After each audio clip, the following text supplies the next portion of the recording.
कुछ नहीं बोलते हैं। इंद्र ने ज्ञान लगाया, आहा गणधर नहीं है।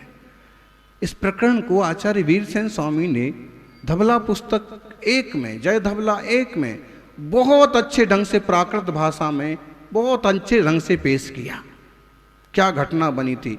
और जब हम वो 1000 साल पुराना प्रसंग पढ़ते हैं तो हृदय के तार झंझना जाते हैं। गणिंदा भावादो, गणिंद्र का अभाव है।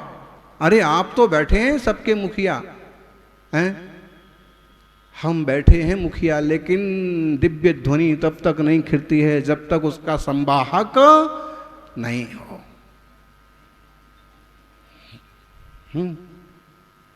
मोबाइल की सबसे महत्वपूर्ण चीज क्या है? चिप। सबसे ज्यादा महत्वपूर्ण चीज क्या है उसकी? सबसे महंगी और सबसे ज्यादा, ठीक है, कितनी सी? अब वो तो है, लेकिन नेटवर्क नहीं मिल रहा है। नेटवर्क मिलाने वाला टावर चाहिए। वो टावर का काम गणधर देवता किया करते हैं। सारी बातें विज्ञान सम्मत हैं। गणित के प्रोफेसर तो हैं अपने यहाँ, विज्ञान के भी हैं, लेकिन इन चीज़ों को जब गहराई से समझेंगे तो जिनवाणी, जैन शास्त्र, समौषण, दिव्य ध्वनि, सारी वैज्ञानिक बातें हैं। आज अमेरिका की सीनेट में और भारत की संसद में भी ऐसे यंत्र आ गए हैं कि मोदी जी तो अपने हिंदी में बोलेंगे, गुजराती में बोलेंगे, वो लोग अपनी अपनी भाषा में समझेंगे। तो तीर्थंकर महावीर भी ऐसे ही थे कि ओंकार में कुछ बोलते थे और सारे लोगों को उनकी भाषा में समझ में आता था। 10 अष्ट महाभाषा समेत लघु भाषा 7 शतक सुचेत। इंद्र को ध्यान में आया और पहुंचे कहाँ? सौमिल नाम के एक श्रेष्ठी थे, वो बड़ा यज्ञ करवा रहे थे। देश भर के बड़े विद्वान वहां उपस्थित थे। उस जमाने के सबसे बड़े विद्वान, 3 भाइयों में बड़े, इंद्रभूति गौतम, अग्निभूति वायुभूति, ये भी वहां ससम्मान हाजिर थे, यही लीडर थे उसके। इंद्र के ज्ञान में आया कि ये विद्वान अगर समोषण में आए तो दिव्य ध्वनि खिल सकती है, इनमें गणधर की योग्यता है। फिर वह ब्राह्मण बटुक का रूप धारण किया। देवताओं को रूप बदलने में कौन सी देर लगती है। फिर एक श्लोक रखा, छद्दब्बणोपयत्था गाथा, त्रैकाल्यम द्रव्य षटकम नवपद सहितम जीव षटकायलेसा पंचान्य चास्तिकाया विर समिति गति ज्ञान चारित्र भेद इत्येतन मोक्ष मूलम त्रिभुवन पतते महते प्रोक्तम अर्हद वीरीसहि प्रत्येति श्रद्धाति यह स्मृति सा मतिमान वै शुद्ध दृष्टि। इस टाइप का एक श्लोक भी है, इस टाइप की एक गाथा भी उपलब्ध है। कुल मिला के उन्होंने कुछ ऐसे प्रश्न किए कि पंचास्तिका कौन से हैं, 7 तत्व कौन से हैं, 6 द्रव्य कौन से हैं। कहते हैं उतने बड़े ज्ञानी वेद वेदांग पारंगत गौतम चक्कर में पड़ गए कि शब्दों का अर्थ तो मुझे समझ में आ रहा है, लेकिन रियल भाव क्या है वो नहीं बता रहा। उन्होंने कहा कि बच्चे तुम्हें समझ में नहीं आएगा, तुम किसके पास से आए हो? बोले महावीर के पास। वो नहीं उत्तर देते हैं क्या? वो तो मौन बैठे हैं, इसलिए तुम्हें दुनिया भर में ढूंढता हुआ आपके पास आया।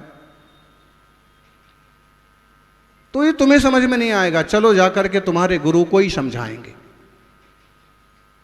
जब वहां पहुंचे और समावसरण में मानस स्तंभ का दर्शन किया। मानस स्तंभ का क्या महत्व होता है, वह एक पाषाण की रचना इंसान के मान को स्तंभित कर देती है। इतनी सुंदर रचना होती कि आदमी का अहंकार टूट जाता है। गांव के घर में रहने वालों को ऐसे लगता है कि सबसे बड़ा महल हमारा ही है, लेकिन जब वो इंदौर आए और इंद्र महल देखें, हैं आजकल तो सबके इंद्र महल बन गए हैं, तो उसको समझ में आए कि हमारा कितना बड़ा है। और कहते हैं ज्ञानी, जब तक हम अपने आप को गुरु समझते रहते हैं तब तक हमें असली गुरु के दर्शन नहीं हो पाते हैं। और जिस दिन हम अपने आप को अगुरु समझ लेते हैं उसी दिन हमें तीर्थंकर महावीर स्वामी जैसे गुरुओं के दर्शन हो जाते हैं। अभी तक अपने को गुरु मान के बैठे थे, लेकिन केवल ज्ञानी को देख करके, सर्वज्ञ को देख करके और प्रश्नों के उत्तर सुन करके हृदय गदगद हो गया। गौतम का जीवन बदल गया, केशलौंच हो गया, वस्त्र परित्याग हो गया और देखते ही देखते प्रथम गणधर के रूप में गौतम स्वामी प्रतिष्ठित हो गए। मान को तोड़ करके भगवान बनने की एक छोटी सी कहानी है। और ये तीर्थंकर महावीर और गौतम गणधर के संवाद के बीच का एक बहुत विस्तृत संस्मरण है। बिना गुरु के कुछ नहीं होता, गुरु के बिना जीवन शुरू नहीं होता। जिसके जीवन में गुरु नहीं उसका जीवन शुरू नहीं। गुरु तो होना चाहिए, चाहे मिट्टी का द्रोणाचार्य क्यों ना हो। राम के जीवन में गुरु वशिष्ठ आए, राम राम बन गए। गुरु कृष्ण के जीवन में गुरु सांदीपनी आए, कृष्ण कृष्ण बन गए। गौतम के जीवन में गुरु महावीर आए, गौतम गणधर बन गए। हमारे जीवन में तपस्वी सम्राट सन्मति सागर जी आए और हम बन गए। अगर हम इसको भावार्थ समझें तो तीर्थंकर महावीर भी कहते हैं हम हैं, तुम हो। हमारा द्रव्य स्वतंत्र है, तुम्हारा द्रव्य स्वतंत्र है। प्रत्येक आत्मा अपने आप में पावरफुल है, प्रत्येक अणु आप में शक्तिशाली है। हम हैं, तुम हो, ना हम कम हैं। मान लो महावीर स्वामी ने यही डायलॉग गौतम स्वामी के सामने रखा है। बोले कहाँ उलझे हुए हो? ये जो वैभव दिख रहा है, जो केवल ज्ञान की विभूति दिख रही है मेरी, तो जैसे मैं हूं तुम भी इससे कम नहीं हो। बस जरा से पुरुषार्थ की जरूरत है, अपना खजाना खोल के देखने की जरूरत है। यही बात हम आपसे कहते हैं। ये भैया जी श्रीफल चढ़ा रहे हैं, दीक्षा, और मान लो दीक्षा हो गई तो जमीन पर बैठने वाले मुनियों के बराबर बैठने लगते हैं। मुनियों जैसी भावना करते तो मुनियों के बराबर बैठते हैं, और अरहंतों जैसी भावना करते हैं तो अरहंतों के बराबर हो जाते हैं, और सिद्ध होने की भावना करते हैं तो सिद्धों की श्रेणी में शामिल हो जाते हैं। आप सोचते क्या है? Are you think? आप कैसे विचार करते हैं? देर कहाँ लगी? महावीर स्वामी के पास गए थे मिथ्यात्व का बोझ लेकर के, और मुद्रा देखते ही बोझ खत्म हो गया, बोध प्रकट हो गया। केवल ज्ञान नहीं तो मनप्रे ज्ञान तो हो गया, और वह प्रथम शिष्य बने। और वह श्रावण कृष्णा एकम का दिन, आज के दिन दीक्षा हुई, और अगले दिन से ही दिव्य ध्वनि घिरने लगी। इस पर चर्चा बाद में होगी, कल होगी, लेकिन इतना समझ लीजिए, गुरु भक्ति संजमेण, प्राकृत के शब्द देखिए आप। गुरु भक्ति संजमेण तरंति संसार सायरम घोरम, छिन्नन्ति अट्ठ कम्मम जम्मण मरणम न पावेंती। बताइए, पूरे साहित्य जगत में ऐसी गाथा ढूंढ के दिखाइए आप, ऐसा श्लोक ढूंढ के दिखाइए। गुरु भक्ति संजमेण, गुरु भक्ति का फल क्या है और संयम का फल क्या है? गुरु भक्ति के साथ संयम हो और संयम के साथ गुरु भक्ति हो। गुरु भक्ति संजमेण तरंति संसार सायरम घोरम। गुरु भक्ति से, संयम से, संयम पूर्वक गुरु भक्ति से जो व्यक्ति साधना करते हैं वो घोर संसार सागर को तैर जाते हैं। कैसे? छिन्नन्ति अट्ठ कम्मम जम्मण मरणम ना पावेंती। उनके 8 कर्म क्षीण हो जाते हैं और फिर वो कभी जन्म मरण के झंझट में नहीं पड़ते। यानी तीर्थंकर महावीर तो अपना वैभव देने को बैठे हैं। तीर्थंकर महावीर तो आपको गणधर पद देने बैठे हैं। तीर्थंकर वर्धमान आपको परमात्मा का वैभव दिखाने बैठे हैं। लेकिन आप लेने को तैयार हो? हैं? बोले महाराज इतना बड़ा बड़ा रहने दो, आप तो हमको समाज का अध्यक्ष बनवा दो।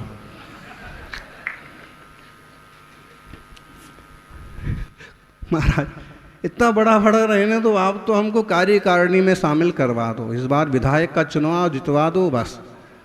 ज्ञानी अपने अपूर्व वैभव की खबर के बिना इसी तरह के परिणाम चलते हैं। और जब हमें वैभव जीएस मूर्ति यहाँ उपस्थित हैं, अनुपम जी हैं, मनोज जी हैं, इन विद्वानों के नाम आज शिक्षा जगत में, पूरी मध्य प्रदेश की शिक्षा नीति में अनुपम जी का नाम है। ये कहाँ से ले आए ज्ञान, कहाँ से उठा लाए? अब हम कह सकते हैं कि हमें गुरुजी से दिया था, हमें अमुक अमुक अच्छे विद्वानों का सानिध्य मिला, लेकिन ध्यान रखना उन विद्वानों का सानिध्य औरों को भी मिला है, फिर वो क्यों नहीं? इसका मतलब है विद्वानों ने आपकी जो सहायता की वो अपनी जगह है। आपकी योग्यता, आपकी होनहार, आपकी चैतन्य की क्षमता से आपका विकास हुआ। तो उपादान और निमित्त की मैत्री है। उपादान की योग्यता होती है तो निमित्त कार्यकारी होते हैं, और उपादान की उस तत्समय की योग्यता ना हो तो निमित्त भी कार्यकारी नहीं होते हैं। हमें अद्भुत उपादान मिला है और अद्भुत बहुत श्रेष्ठतम निमित्त मिले हैं। हम चाहें तो इस जीवन को छोटी छोटी चीज़ों में उलझाने की बजाय आत्मशुद्धि के रास्ते पर बढ़ने का पुरुषार्थ कर सकते। आध्यात्मिक अनुभव, अनुभूति रूप ज्ञान पाने का पुरुषार्थ कर सकते हैं, वो करिए। संसार की जो जिम्मेदारी आपके माथे पर है उसको निष्ठा और ईमानदारी से निभाओ, लेकिन ज्यादा उपाधियां लादने की कोशिश मत करो।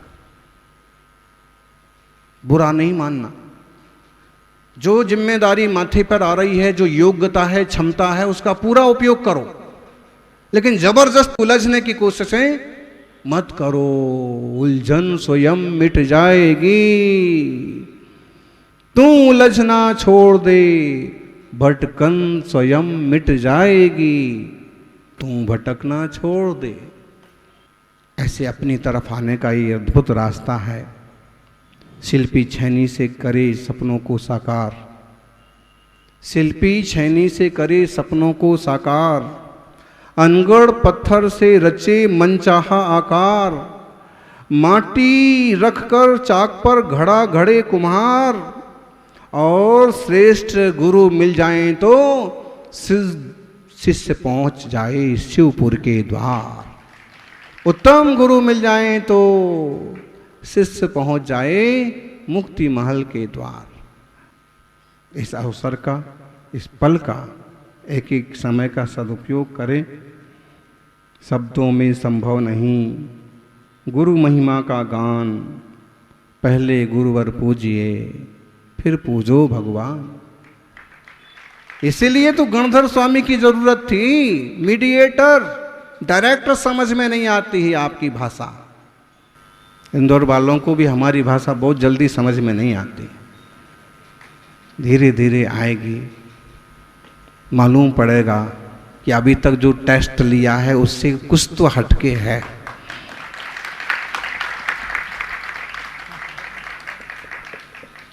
टेस्ट है, इंटरेस्ट के योग्य है, बेस्ट है। धीरे धीरे जिनवाणी का टेस्ट लो ज्ञानी, शास्त्रों का अभ्यास करो, जरूर करो, लेकिन ये जो अध्यात्म के शास्त्र हैं इनकी तरफ भी देखो। कुंद कुंद के शास्त्र निहारो, गांठें खोल देते हैं, अहम एक को खलु शुद्धो, उपनिषदों का सारांश एक शब्द में भर देते हैं, अहम एक को खलु शुद्धो दंसन नाण मयो सदा रूपी नबी अथ मज्ज किंची भी अन्नम परमाणु मित्तम। आप लोगों को प्राकृत भाषा समझ में आती है? मुंडी हिलाओ, वो देख रहे हैं। अरे भाई कितना भी नहीं समझो तो भी हर प्रदेश की भाषा में अगर आप 100 शब्द बोलते हैं तो उसमें 10 प्राकृत के ही होते हैं। मुंडी, मुंडे मुंडे, हाथ उठाओ, कौन सी भाषा का शब्द है? हाथ, हथ, हाथ। कोई भी इसको हस्त नहीं बोलेगा। सभा में आप लोग हस्त उठाइए, ऐसा कोई बोलता है? साहब आपका माथा तो ऊंचा रहना चाहिए, माथा। और गुरुदेव आपके चरणों में मैं माथा झुकाता हूं। माथा मतलब कौन सी भाषा है? मत्था, मत्था टेको, कौन सी भाषा है? प्राकृत भाषा के सारे शब्द हैं।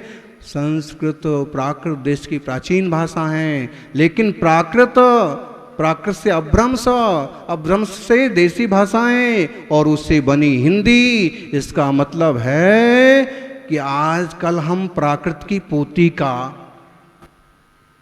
आलंबन ले रहे हैं। प्राकृत भाषा की पोती हो गई ना ये भाषा हिंदी, हिंदी की माँ भ्रंश, अभ्रंश की माँ प्राकृत। ये बात तो सबको समझ में आ गई। इनको पोता पोतियों की बात जल्दी समझ में आती। जो भी है बड़ा सुंदर मार्ग है। अब थोड़े से समय में तो आपको कितना बताएंगे, लेकिन जीवन में एक गुरु हो, जीवन में सच्ची श्रद्धा हो, अध्यात्म के प्रति समर्पण हो, हिंसा जैसी चीज़ों से एकदम पूरी तरह से बचने का पुरुषार्थ हो, जीवन सबका निर्मल बने, सुखमय बने, आनंदमय बने। देश के ये अलग अलग प्रदेशों से, दूर दराज से लोग भी उपस्थित हैं। सभी को गुरु पूर्णिमा की खूब सारी शुभकामनाएं और आशीर्वाद। और दोपहर को फिर अपन बैठेंगे 2 सवा 2 बजे। यहाँ नहीं तो वहीं, वहीं नहीं तो यहीं।